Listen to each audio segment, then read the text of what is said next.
Hey YouTube, this is Southern Pepper One. I'm going to keep pretty low here. I'm just out exploring. And I want to talk about the Golden Horde. You could probably hear that. I'm near the biggest highway. It's called the highway. It's just one lane in each direction. But it's the biggest road next to me. So I've been exploring up here, checking it out. A lot of people say in an SHTF or a WROL environment, people are going to migrate to the countryside. I haven't made up my mind totally on that, but I want to talk to you about that. Let's say economic collapse hits the United States. I do not see people jumping in their cars and coming out to the country. Now let's say Atlanta, which is pretty close to me, a couple hundred miles away, if it gets hit with a dirty bomb, a nuclear bomb, yes, those people are going to leave. They're going to leave because they're leaving an immediate threat and they're going to try to get away from it. Then I can see a golden horde. An economic collapse? No. They would probably sit tight in their houses thinking, like most Americans, well, the government's going to come and rescue me. Or the situation is going to stabilize where I don't have to leave.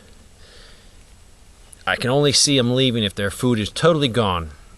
So I don't really think it's going to be one golden horde at that point. I think it's going to be, some people have a week's worth, some 3 days, some a month. So as they run out of their food, then they might leave. But why would you leave? A person that's in the city, they don't know how to survive out here.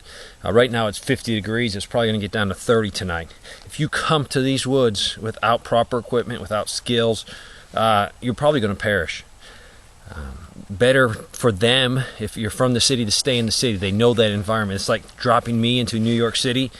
I've been in big cities. I don't like them. Am I comfortable in them? No.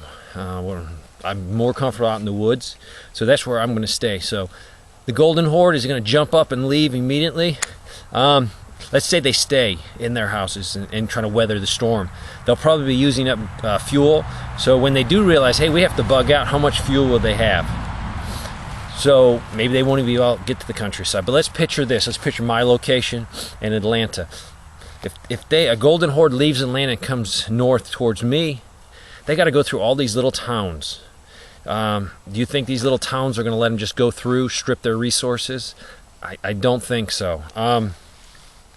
Some of these towns will maybe blow their bridges or force the refugees to go a certain way around their little town, which might help me or might make it worse. They might force them into my direction. I know a lot of neighbors around here. They're not going to let people just come through taking resources. It's just not going to happen. Some locals I've heard, talked to them personally, said they're going to blow any bridges coming into this area if the golden horde goes. Yes, they know that if they blow the bridge, it's denying us the ability to get out. But there's enough, the locals know enough back dirt roads where that would not be a problem. Yes, it would be an inconvenience, but it would not totally shut us off. And this is a worst case situation. Economic collapse, not going to need to. Let's say 20 nuclear weapons go off that terrorists smuggle in. That would cause panic in the financial market, could crash the markets, and it could cause panic inside the United States. So this would be a worst case scenario. I don't envision the golden hordes coming all at once. You might have a slow migration out of the cities into the countryside. But I think a lot of people, if they're going to bug out, it'd be a survivalist or a prepper inside the city. They already have their bug out location picked. They already have it stocked. Yes, they're going to bug out. They're going to quickly move from point A to their bug out location, point B. Or you might have the people that say, well, I live in a big city, but my brother or sister or somebody lives in the country. I'm immediately going to jump in my car and get to their location. So those could be those people that leave the city immediately. I don't see the golden horde immediately jumping out of the city unless they are being pushed by a threat, some type of weapon that's gone off, biological, chemical, nuclear. That's the only thing I see, that instant group of people migrating out of the danger zone.